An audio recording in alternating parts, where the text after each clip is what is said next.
고아와 같이 버려두지 아니하고 너희에게로 오리라, 이런 말씀이 있고요. 또 내 아버지 집에 거할 곳이 많으니까 걱정하지 말아라, 근심하지 말아라, 염려하지 말아라, 또 이렇게도 말씀하시고 있고요. 오늘은 고아와 같이 버려두지 아니하시고 오시는 주님, 그 주님이 우리 이 마지막 때를 살고 있는 성도들한테 어떻게 오실 것인가를 함께 살펴보려고 합니다. 여러분, 고아라고 하면은 어떤 자들을 가리키죠? 천의 고아 하면은 하늘의 저 끝까지 둘러봐도 핏줄이라고는 하나도 없는, 전혀 연관된 그러한 어떤 친족의 관계까지도 없는 고아를 천의 고아라고 합니다. 근데 고아라고 해서 부모님이 다 없으면은 다 고아가 되는 건 아니거든요. 조성우 전도사님 고아이십니까? 아닙니까?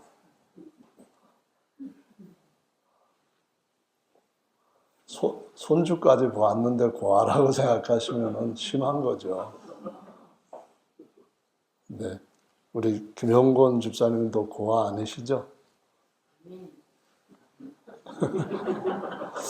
네, 여기에서 고아라고 할 때 이 고아는 육신적으로 고아라고 할 때와는 좀 다르죠. 육신적으로 고아는 사실 어렸을 때 부모도 없고 형제도 없고 뭐 이렇게 해서 참 어렵게 사는 그런 어린 시절의 아이들, 이런 의미가 더 강한데요. 예수님께서 그런 고아들만 두고 하신 말씀이 아니고 제자들을 보고 하신 말씀이에요. 아직 제자들은 한참 젊은 청년들, 장년들, 뭐 이런 연대 사람들인데 너희를 고아와 같이 버려두지 아니하고, 이런 말씀을 하셨거든요. 그리고 또 먼저 읽은 말씀에서 보시면은 내 아버지 집이라고 말씀을 하셨어요. 그때 예수님께서 그분이 마리아의 아들로 태어나서 요셉의 집에 그 사는 아들로 내 아버지 집이라는 말씀을 하신 건 아니거든요. 그러니까 이때도 역시 그냥 어떤 사람들에 대해서 고아라고 하거나 또 그 아버지 아들 이런 의미로 하신 말씀은 아니죠.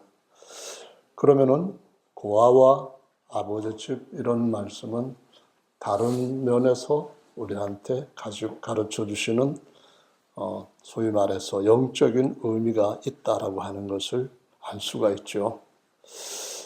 18절에서 말씀하시고 있는 내가 너희에게로 오리라, 이 말씀은 재림에 관한 말씀은 아닙니다.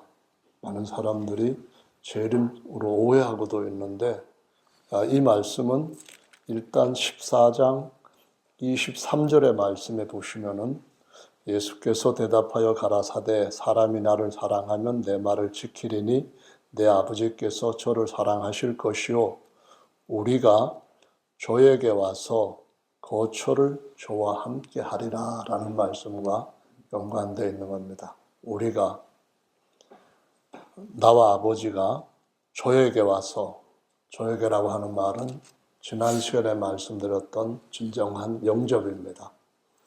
육신으로서 예수님을 영접하는 이런 영접이 있고요. 이거는 혈육을 갖고 있는 사람들이 예수님을 보고 선한 선생님이라고 하거나 아니면은 선지자라고 하거나 뭐 이렇게 영접을 해서 좋게 대우하고 좋은 관계를 맺고 싶어하는 그러한 영접일 수 있습니다. 그렇게 많은 사람들이 영접을 했고 그런 영접한 사람들 중에는 오병이어의 기적을 체험한 사람들도 많이 있습니다. 근데 그렇게 영접을 한다고 해서 하나님을 아바 아버지라고 부를 수 있는 자녀의 권세를 얻는 건 아닙니다. 예수님은 혈육으로 오셔서 도와주시기도 하시지만은 더 완전하게 도와주실 수 있기 위해서 오시고 침례 요한이 길을 닦았을 때, 사람의 마음을 바꿀 때 육신적으로 그 예수님을 맞이할 수 있도록 마음을 바꾸는 것도 있지만은 더 온전한 마음 닦아서 그 안으로 예수님을 영접할 수 있도록 해주는 것을 위하여서 예비입니다. 그 예수님이 그들 안으로 들어오실 수 있도록 진짜로 준비하는 것은 바로 제자들을 통하여서 예수께서 너희가 죽고 내 죽음 안에 같이 들어오면은 그러면은 내가 너희 안에 거처를 삼기 위하여서 너희 속에 오셔서 계시겠습니다 라는 말씀을 17절에서 하신 것과 같은 겁니다. 자, 그래서 주님이 고아와 같이 버려두지 않고 다시 오시겠다는 말씀은 오순절날 이루어졌다라는 것을 보여주고 있고요.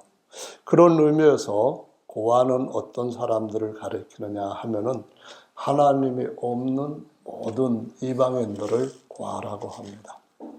하나님이 있다 할지라도 그 하나님을 아버지라고 부를 수 없는 사람들은 하나님이 친아버지 관계가 아니기 때문에 언젠가는 그 집에서 나가야 될 종들입니다. 성경에 보면은 하나님께서 하갈의 아들 이스마엘을 하갈과 같이 밖으로 내보내라.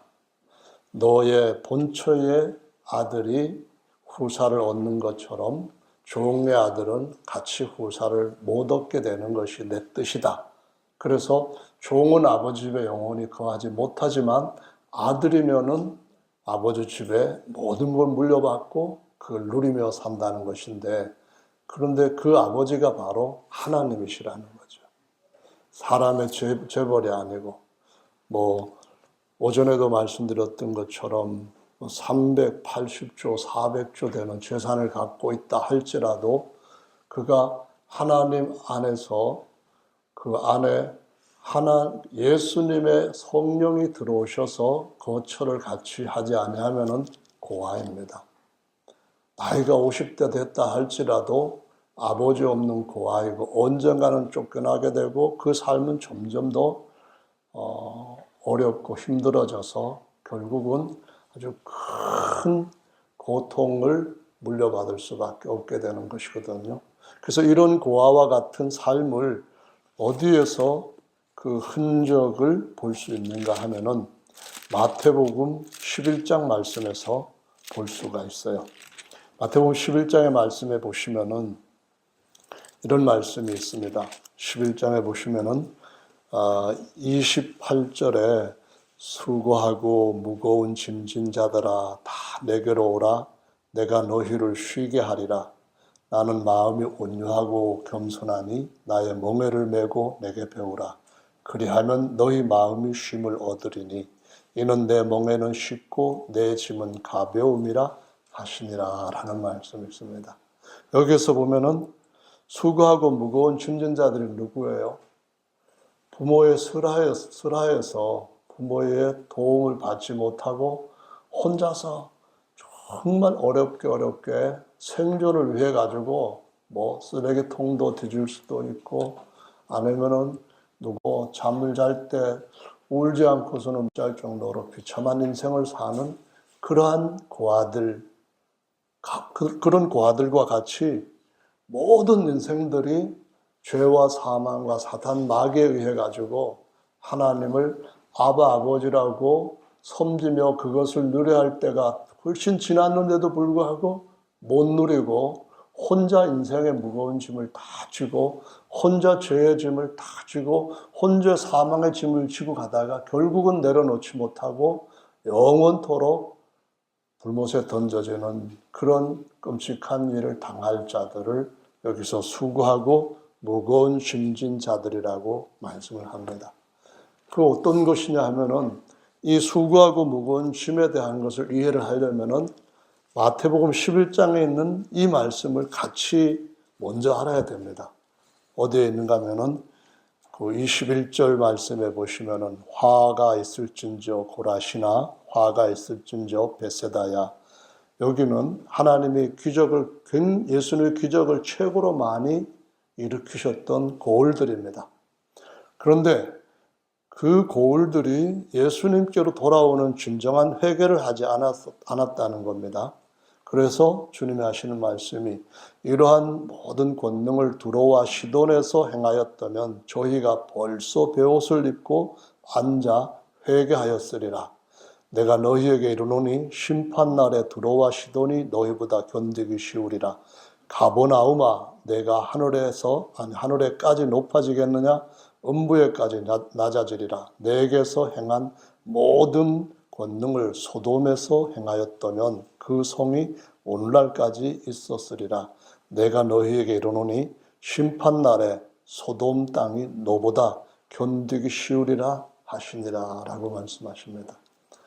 오전에 말씀드렸던 것처럼 고아와 같은 상태에 있고 무거운 짐 지면서 혼자 살아가는 모든 사람들, 하나님을 떠나서 하나님을 알지도 못하면서 살아가는 사람들에게 어느 날 심판대에 소환되는 사람들을 만나게 될 겁니다. 그 사람들 중에는 느느웨 사람들도 있을 거라고 말씀합니다. 소돔과 고모라 사람들도 일어나서 우리가 만약에 이런 것들을 들었더라면은 우리가 이렇게 이 생에서 이렇게 마치지 않았을 것 하면서 저 사람들은 들었는데도 받아들이지를 않았습니다 하면서 오히려 정죄할 것이라고 예수님께서 그 오전에 말씀드렸던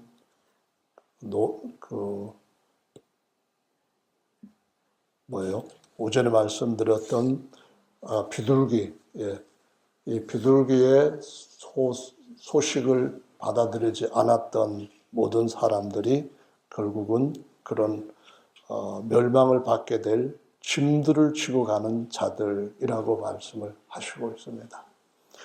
근데 그러면은 고아와 같이 되지 않는 것, 그것과 상반되는 완전 대척점에 있는 고아 아니게 된, 쉬게 된 자들은 어떤 자들인가? 이것은 여기에서 볼 수가 있습니다.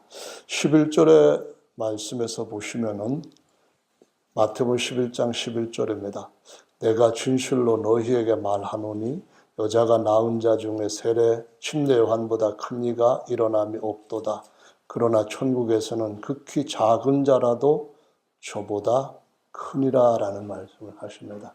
무슨 얘기냐 하면은 쉬는 자들, 고아 같지 않고 아버지를 아버지라고 부를 수 있는 그런 아들들은 땅에서 제일 큰 율법의 의에 있어서 흠이 없고 하나님의 영도 충만하게 받아서 출생했던 침례 요한, 여자가 낳은 자 중에 가장 큰 요한보다도 더 큰 자가 된다라는 말씀을 합니다. 차이점은 뭐냐면은 종의 신분과 아들의 신분 차이입니다.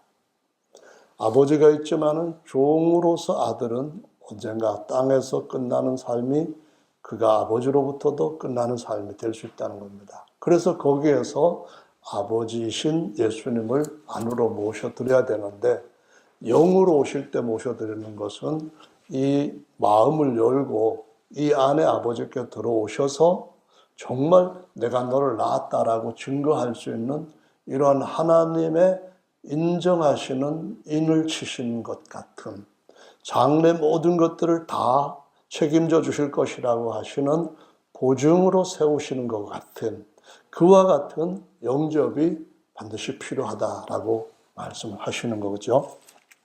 그래서 그러면은 그 아들이 어떤 아들인가 하는 것을 25절에서 보시면은 27절까지 이렇게 또 기록을 하고 있습니다.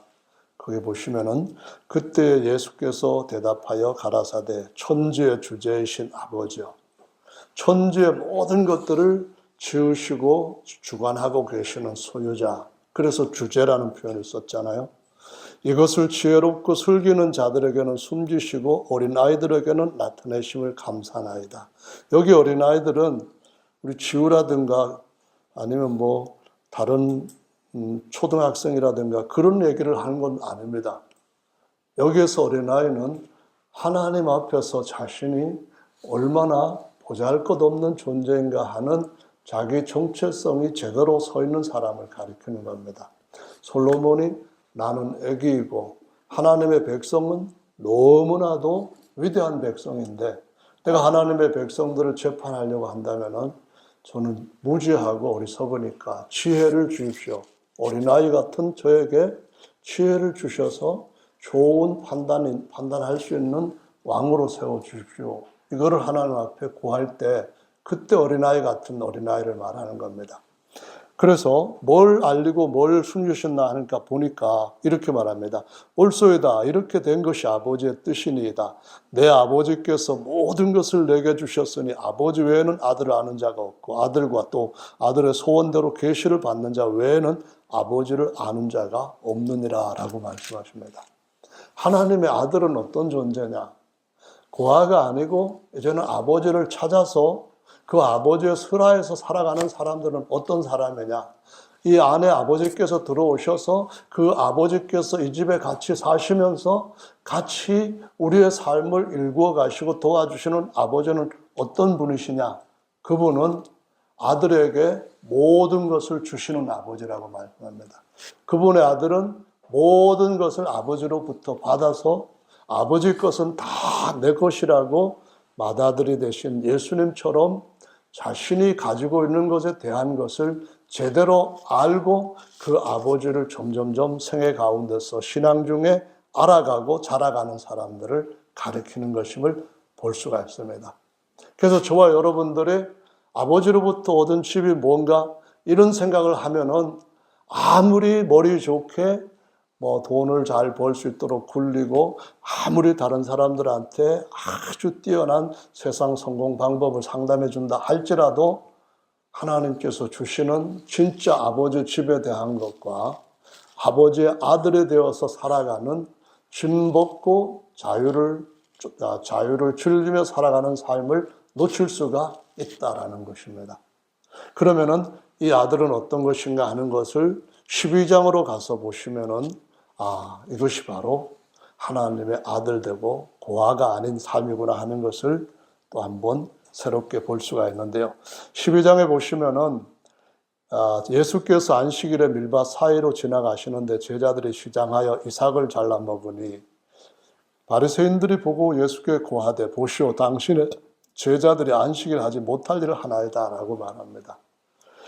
안식일에 이 사람들이 지나가면서 예수님을 따라가는 제자들이 미리 삭을 딱 당겨가지고 해갖고 먹고 갑니다. 배가 부르면 이런 짓 안 합니다. 저희가 초등학교 때는 사실상 참 전체적으로 나라가 살기가 힘들었습니다. 저희는 중학교를 20리를 걸어갔다가 20리를 걸어왔어요. 그러니까 아침에 새벽 기도할 때쯤 일어나는 것이 그때부터 저한테는 그냥 당연히 해야 되는 일이에요. 아침에 일어나가지고 한참 20리를 걸어가다가 중간쯤 되면은 막 급하게 먹고 왔기 때문에 배가 고파요. 그래서 20리길 가다가 조금 돌아가지 않고 산으로 넘어 질러 가면은 좀 힘들기는 하지만은 조금 더 빨리 갈 수가 있고 거리가 가까워집니다. 그러면 산까지 쭉 올라가서 넘을 때쯤 가가지고 도시락을 까먹습니다. 까먹고 난 뒤에 이거를 빈통을 가져가면은 선생님들이 검사를 가끔 하는데 이것 때문에 또 야단 맞을까봐 거기다가 숯불 속에 숨겨놓고 올 때도 이제 도시락을 갖고 와야 되니까 글로 옵니다. 20리길 하는데 어떤 때는 정말 집에 올 때 배가 고파가지고 밀밭 사이로 가면서 이렇게 해서 이렇게 하면은 그게 진짜로 보리는 안 까지지만 해보신 분은 알 거예요. 밀은 웬만큼 익었으면 까집니다. 그래서 막 까면서 로망스도 좀 즐기는데 어떤 생각하면은 우리가 밀껌 지금 씹고 있는 거야. 그때 껌이 정말로 누가 이렇게 씹으면은 저 껌 씹고 있다.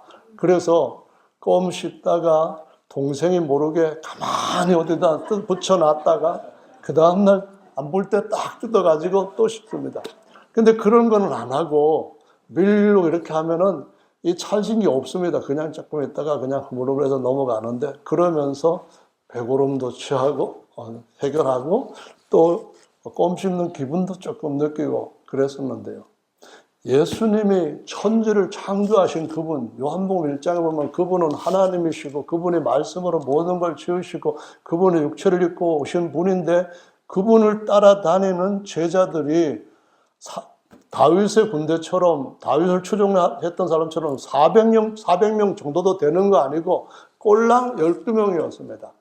12명이었는데 예수님이 가르치는 능력도 대단하신 분인데 가르쳐가지고도 먹여 살릴 수도 있을 것 같은데 이 제자들을 배가 고프도록 진짜 배고리를 앓게 만들어가지고 안식일 같은 날에도 그 밀을 따가지고 뒤에서 이렇게 먹게 만드는데 이거를 바리새인들이 보고는 이 선생이나 제자들이 전부 다 이거 미쳤다 이렇게 생각하고 지금 예수님한테 대드는 겁니다.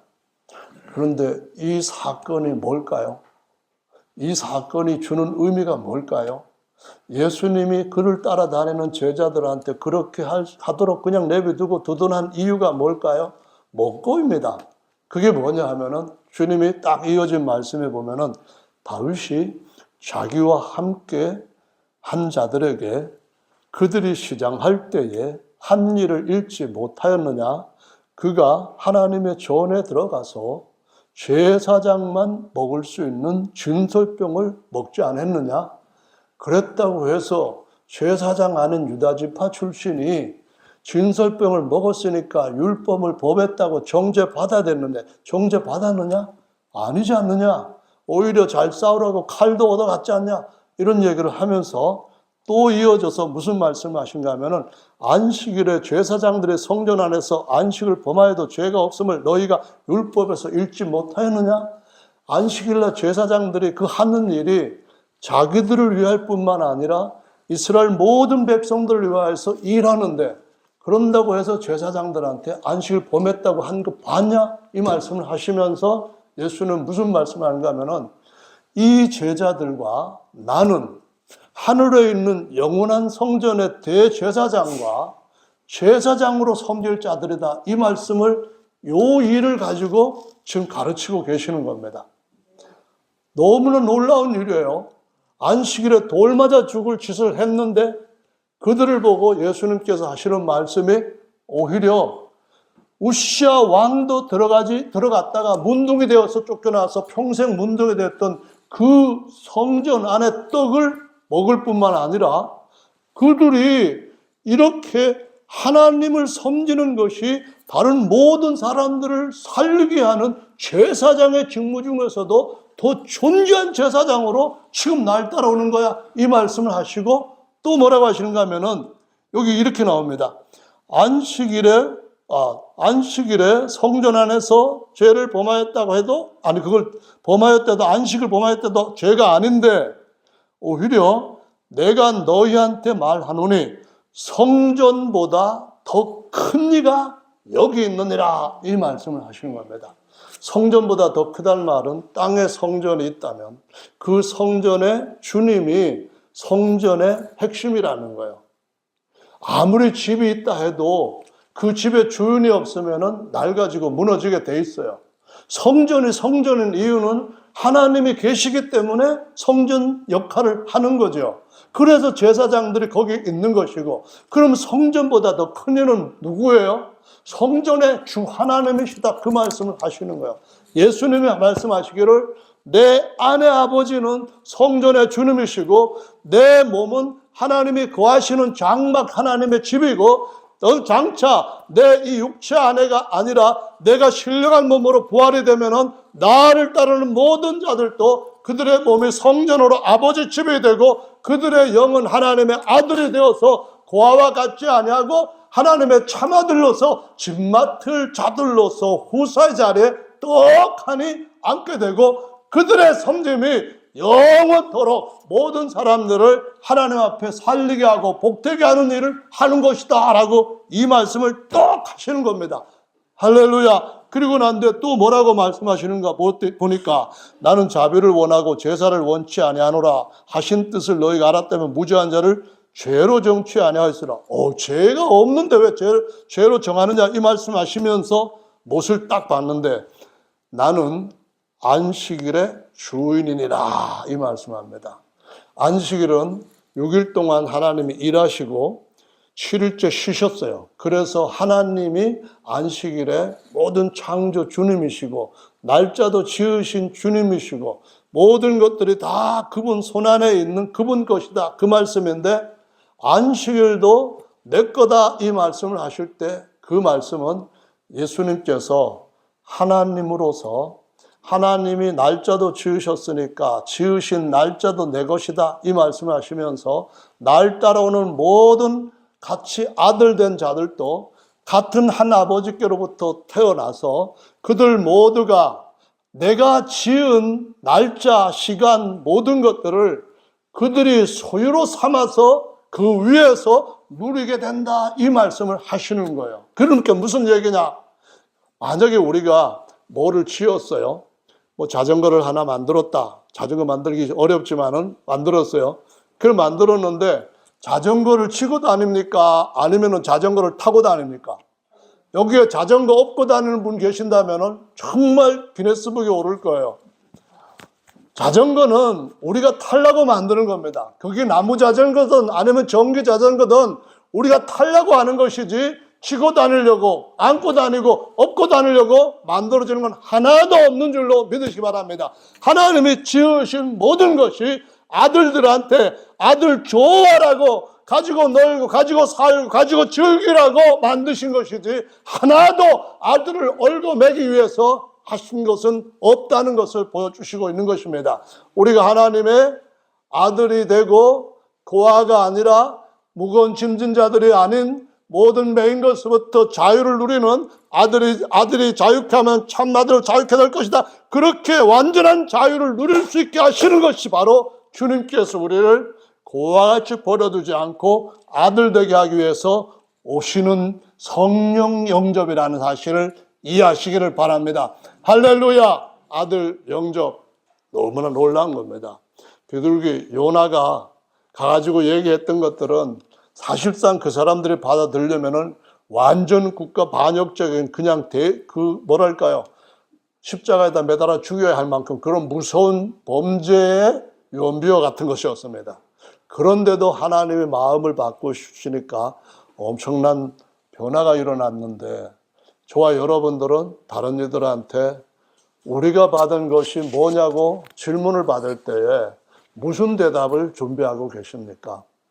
하나님께서 우리를 무거운 짐진 자들의 삶에서부터 짐을 다 벗게 해 주시고 우리로 하여금 하나님께서 우리에게 주실 어마어마한 것들을 영원히 누리게 하는 그러한 정말 너무 멋진 주님으로 우리를 불러주시고 지금도 키워주시고 계시는 주님이신 줄로 믿으시기를 예수님의 이름으로 축원합니다. 할렐루야. 주님이 재림하실 때는 고아와 같이 버려두지 아니하고 고아를 아들로 되게 하기 위해서 오시는 것도 아닙니다. 맏아들이 오게 하시고 초림의 때 독생자로 오게 하신 것과 다른 겁니다. 어떻게 다른가 하면은 아들로 초림의 독생자로 오셨을 때는 우리를 아들 삼으시려고 오시는데 그분이 다시 오실 때는 두 가지 것으로 우리한테는 새로운 영접을 받게 하십니다. 그건 뭐냐 하면은 마태복음 12장에서 넘어가고 13장에 보면은 비유라고 하는 것을 딱 말씀하시는데 무슨 비유냐 하면은 천국 비유입니다.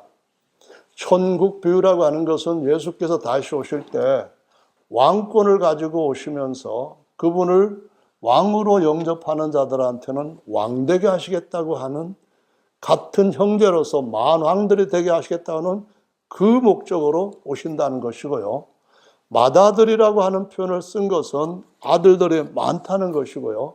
아들들이 많다고 하는 그 의미는 이제는 예수께서 왕으로 재림하실 때는 우리를 도와 같이 버려두지 않고 오시겠다는 말씀하고는 전혀 다른 더 높아져 있는 목적으로 오시겠다는 건데요. 그게 바로 뭘까요? 신랑으로 오신다는 말씀입니다. 예수님이 재림하실 때 마태복음 25장 첫 번째 비유는 뭐라고 나와 있습니까? 줄지 마시고요. 뭐라고 나와 있습니까? 첫 번째 비유. 내가 다시 올 때는 너희의 신랑으로 올 거다. 신랑 되신 예수께서 다시 오실 때 그분 맞이할 준비됐느냐? 이 말씀을 하시는 것 같습니다. 저는 이 성경 말씀에서 여러 가지 이야기들을 보여주시는 것들을 딱 보게 되는데, 그 보게 되는 것이 12장의 말씀에서부터 마태복음 13장에 나와 있는 것들을 이해할 때 겹쳐지는 것이고 연결되는 것이고 조화가 되는 것이다 라는 말씀이에요. 다윗이 예수님의 상징 모형으로 나온 거예요. 다윗을 따르는 자들은 예수님을 섬기고 이제는 고아가 아니고 그분과 같이 따라다니는 같은 형제들을, 우리들을 가르쳐서 말씀하시는 거예요. 다윗이 성소에 들어가서 진설병을 먹었단 말이에요. 진설병을 먹었다는 그 뜻은 우리가 이 땅에서 먹는 떡이 굉장히 세상에서 주는 떡과는 다른 떡을 먹고 살아가는 사람이다. 그래야 된다 말씀하시고 있는 거라는 거죠. 이 떡이 어떤 떡이냐 하는 것은 첫 번째로는 성소에 있는 떡상 위에 올려놓는 진설병입니다. 이 성소는 땅에서 우리가 주님을 섬겨가고 있는 그리스도인의 삶을 보여주고 있는 거예요. 그런데 주님이 다시 오실 때는 우리에게 어떤 떡을 주시는가 하면은 지성소 안에 언약궤가 딱 있는데, 언약궤 안에는 솔로몬의 성전에도 들어가 있는 것이 아니지만은 실제로 성막에 들어가 있는 그것이 있고요. 그 언약은 사실상은 십계명 안에 있는 것으로 뭉쳐져 버리는 것인데, 언약궤 안에 금 항아리 안에 진짜 썩지 않는 떡이 있었다라고 말씀을 하십니다. 우리가 이 땅에서 하나님의 말씀의 떡이 우리 육신의 아버지로부터 받은 이 육체의 집이 아닌 하나님께로부터 받는 그리스도의 집과 같은 그런 집을 우리가 짓고 있고 그 안에서 살고 있는데, 지금은 장막일 뿐이지만은, 풀 같은 장막일 뿐이지만 언젠가는 바뀌게 될 것이라고 하는 것을 알고 믿고 있는 사람들은 떡에 대한 걸 생각을 해야 됩니다. 그 떡이 뭐냐면은 이스라엘 백성들이 처음에 애굽에서 딱 나오면서 유월절 떡 먹고 유월절 양고기 먹고 그 다음부터는 무교병을 먹어야 되는데 7일 동안 먹게 되는 거예요. 7일 동안 먹게 되는데, 그런데 그 7일 동안 먹는 떡에서 주님께서 계속해서 그거를 먹게 하실 수도 있는데도 불구하고 딱 한 달 지나자 1월 15일 날 유월절과 무교절로 들어갔는데 2월 15일 되니까 모든 먹을 것들이 딱 떨어진 거예요. 딱 떨어지니까 사람들이 이제 어떻게 사나, 우리 다 굶어 죽었다. 애굽에서 그냥 그 손 옆에서 고기도 가끔 뜯어 먹고 그랬던 적이 좋았는데 여기서는 우리가 다 죽게 되었다면서 돌아가자니 뭐 막 원망하고 불평씩 하는데, 하나님이 들으시고 메추라기도 주시겠다고 하시면서 먹을 거리를 주겠다고 했습니다. 먹을 거리를 주겠다고 하셨는데, 출애굽기 16장의 말씀에 보시면 15절에 이런 말씀이 있습니다. 먹을 것을 이렇게 주는데 15절에 보시면은 이스라엘 자손이 보고 그것이 무엇인지 알지 못하여 서로 이르되 이것이 무엇이냐 하니, 그렇게 나와 있습니다. 성경에서 다른 구절에서는 다 만나라고 그 음을 그대로 따서 번역을 해 놓았는데, 여기 구절에서는 요겁니다. 무엇인지 요 말이 만이라는 히브리 말을 쓰는 거예요. 만.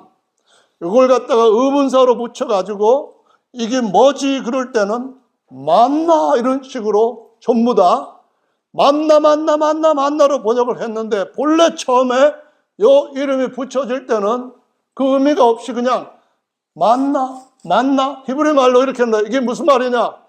이게 뭐지? 이해를 할 수 있게 우리말로 번역한 뜻이 이게 뭐지입니다. 뭐냐? 나도 모르겠고 뭔데 이게 뭐야? 이게 뭐고? 그러니까 나도 몰라 그런 겁니다. 누구에게 물어봐도 몰라. 조상들도 몰라. 아무도 모르는 떡을 주셨어. 근데 이 만이라고 하는 뜻이 무엇이냐면은 어떤 일에 대해서 무엇? 영어로 what 그 말입니다. 뭐라고? 이유가 뭐지? 이런 의미로 쓰여지는 건데 먹을거리라고 준 것이 이게 도대체 처음 보는 것이고 조상들도 알지 못하는 것이고 우리도 역시 알지 못하는 것을 왜 주셨지? 그래서 뭐지 이러는 겁니다. 이것이 그 이스라엘 백성들이 광야에서 살아가는 동안에 하나님이 살게 하시는 원칙을 보여주는 것인데 오늘날 우리가 하나님 앞에서 성소의 떡을 다윗과 함께하는 자들처럼 먹기 위해서는 그 육신의 떡이 아닌 만나에 대해서 오늘 일어난 이 사건은 뭐지? 만나? 내게 오늘날 일어나는 이 사건은 뭐지? 만나? 그 가운데서 하나님이 우리에게 말씀하시는 메시지가 무엇인지를 알고 사람이 육신의 떡으로 사는 것이 아니라 하나님의 입에서 나오는 말씀을 듣고 순종함을 통하여서 영원히 살 수 있게 되고 그 떡이 오늘날 우리를 영원토록 금그릇으로 바꾸어주는 영생의 떡이라고 하는 사실을 증명할 때가 온다라는 사실입니다. 여러분, 하나님께서 우리의 삶에 허락하지 않는 것들은 하나도 일어나지 않습니다. 오전에 우리가 말씀을 들은 것처럼 하나님을 사랑하는 자, 그 뜻대로 부르심을 입은 자들한테는 모든 것이 감사할 거리라고 말씀하십니다. 모든 것이 감사할 수밖에 없다는 것은 하나님께서 이것들을 다 아시고 이것을 합력하여 좋은 것으로 바꾸시는 주님이기 때문에 그리 할 수 있다는 것입니다. 그리 해야 된다는 말씀입니다. 이게 뭐지? 우리 오늘날 아무것도 먹을 것이 없어 죽게 된 상황인데 이게 뭐지가 나왔습니다. 하나님의 뜻이 뭐지? 이걸 어떻게 먹어야 되지? 내가 이걸 먹으면 내가 어떻게 될 것인지 어떻게 알 수 있지? 하나님께서 우리에게 주시는 영적인 그 우리를 인도해 가시는 양의 꼴을 쫓아서 사는 삶을 산 자가 마지막 날 살게 될 것이고 영원히 모든 것을 풍족하게 하나님 안에서 누리게 되는 법궤 안에서 예수 그리스도 안에서 누리게 되는 복을 영원토록 감사로 주님 앞에 찬양할 수밖에 없게 될 줄로 믿으시기 바랍니다. 그와 같은 과거가 있었습니다. 아무 소망도 없고 사는 자체가 생존이라고 하는 것이 싸움이었고 진짜 다른 더 큰 거 바랄 것도 없이 하루에 밥 세 끼 굶지 않으면은 그저 그만은 감사하지 그랬던 시절이 있었습니다. 그 지금은 우리가 그런 것들에 대해서 육신적으로 고민하지는 않고 그냥 다들 잘 삽니다. 그렇다고 해서 지금은 옛날 그와 같은 삶이 아니냐고 반문하고 있다면은 이 삶이 더 풍족해진다 할지라도 오히려 더 빈곤해지는 삶으로 떨어질 수 있다는 사실을 보여주는 겁니다. 노예살이 400년에서부터 나왔을 때 400년이 그들의 육체를 어마어마하게 억압했지만은 그들이 약속의 땅에 들어와서 말라기 때에 이르렀을 때는 400년 동안 자기 땅에서 자유로웠습니다마는 그들의 영적인 상태는 너무 끔찍해서 만주의 주님께서 오셔서 구속하시겠다는 그 약속을 깡그리 잊어버리고 그분을 십자가에 매다는 저주를 퍼부대는 이민족보다도 더한 짓을 했던 것을 볼 수가 있습니다. 우리 주님께서 우리 삶 가운데서 어떤 것을 이루려고 하십니까? 워낙 위대하고 놀라운 계획들을 한 사람 한 사람 모든 이에게 가지고 계시는 줄로 믿습니다. 그 예에서 저는 고아와 같았지만 고아는 아니었던 사람 요셉을 생각합니다. 요셉은 17살 그 어린 나이에 종으로 팔려갔고 형들에 의해서 팔려가는 정말 기구한 삶의 시작이 찾아왔습니다. 그런데 요셉은 아버지로부터 집에서 야곱의 사랑을 흠뻑 받을 때는 형들한테 그냥 시기 질투의 대상이었고 미움으로 가다가 꼬집고 한 대 탁 차면서 가고 아버지 안 볼 때는 그냥 그만 미워 꼴 보기 싫어서 이렇게 했던 사이인데 그 사랑이 어느 날 딱 끝났을 때 아버지 집에서 받는 사랑이 아닌 하나님 아버지의 슬하에서 받는 사랑으로 바꾸어지는 인생 속에 들어갑니다. 고아도 아닙니다. 이건 너무너무 힘든 그런 삶이 어린 나이에 찾아왔습니다. 근데 하나님이 그와 함께 하시니까 죽을 수도 있는 왕의 죄수들이 갇혀서 한 사람은 죽고 한 사람은 겨우 복직되는 그러한 갈림길에서도 하나님께서 형통케 하시는 은혜를 받고 17세에서 팔려가서 보디발 집에서 고생하고 다음에 애굽의 총리가 되어서 바로의 보호자 빼고는 왕이라는 명분 빼고는 실권자로서 애굽의 모든 것들을 누릴 수 있는 엄청난 자리에 오른 것을 보여주시고 있습니다. 아버지도 데리고 와서 가족이 1등 국민으로 애굽에서 부귀영화를 누리는 이 놀라운 일이 하나님에 의해서 일어났습니다. 그러면은 하나님께서 우리를 고아와 같이 고르지 않고 부르셨다고 한다면은 우리 인생을 애굽의 총리보다도 더 대단한 인생으로 바꾸고 계시는 일하시는 오이코노미아 하나님이시라는 사실에 대해서 여러분 실감이 나시지 않습니까? 아멘. 할렐루야. 아멘. 그런데 더 놀라운 것이 있습니다. 고아였습니다. 자기 삼촌 모르드게에 의해 가지고 겨우겨우 양육받고 그러던 사람이었습니다. 그런데 어느 날 왕후가 남편의 말을 거역하고 자기가 좋은 대로 행동했다가 잘려버렸습니다. 다시 왕후를 새로 맞이하겠다고 하는 공문이 전 120도 전 지역에 방이 붙었고, 그러고서는 아름다운 주수들은 다 분별해갖고 뽑고 뽑은 중에서 왕궁으로 데려와서 왕비가 될 수 있는 수업을 합니다. 그 에스더기에 보면은 그런 고아를 아수에로 제왕의 왕비가 되게 하는 일을 하나님이 기가 막히게 하시는 것을 볼 수 있습니다. 그렇게 하는 일이 순탄하게 모르드게 잘하고 에스더 잘하고 그렇게 해가지고 이스라엘 백성들도 그냥 그 나라에서 다 잘해가지고 쫙 나간다면은 별로 읽을 때에 흥미거리가 안 됩니다. 이건 뭐 하나님이 전능하시니까 그러실 수도 있는 거고. 그런데 진짜로 에스더에 나오는 얘기는 하만이라든가 아니 다들 죽게 되었다고 하는 그런 사건들이 조여오는 그 상황 전개, 그냥 어떻게 하고 이러고 있는 그런 일들이 자꾸 반복이 되는 때 그 가운데서 하나님은 하만이라든가 다른 모든 일과 사건 사람들을 통하여서 자기 백성, 자기의 그 고아와 같은 자식들을 얼마나 대단하게 높이시고 그 상황 가운데서 모든 것들을 다 하나님이 쓰셔서 결국에서는 더 놀라운 존귀와 영광을 드러내시는 완벽한 성취자라는 사실을 보여주시고 있는 것입니다. 그분이 어떤 분으로 오시겠다는 겁니까? 에스더의 남편보다도 위대한 만왕의 왕으로서 어느 날 짠 나타나게 되실 줄로 믿으시기 바랍니다. 그분의 사랑받는 그 기다리는 약혼자로서 저희 모두가 살아가는 것은 놀라운 행복인 줄로 믿으시기 바랍니다. 여기 미스 부산 계십니까? 저는 미스 부산 그런 얘기를 10번 들어도 아직 믿음이 안 와요. 미스 충청도도 있지만은 저는 믿어도 다른 분들은 안 믿으셔요.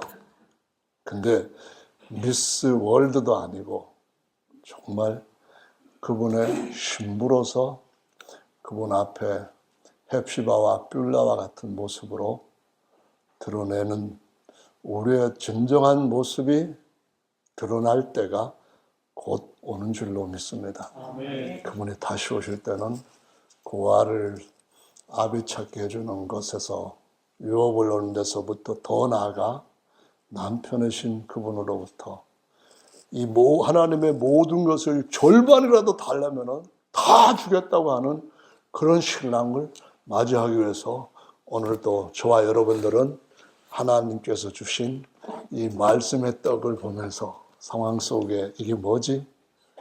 하나님을 사랑하는 나에게 일어난 이 사건은 이게 뭐지? 하나님께서 내게 원하시고 내가 할 수 있다고 보여주시는 그분의 다독거림은 이게 뭐지? 이 가운데서 저 여러분은 완벽한 승리를 일궈낼 줄로 믿습니다. 다 같이 기도하는 시간 갖겠습니다.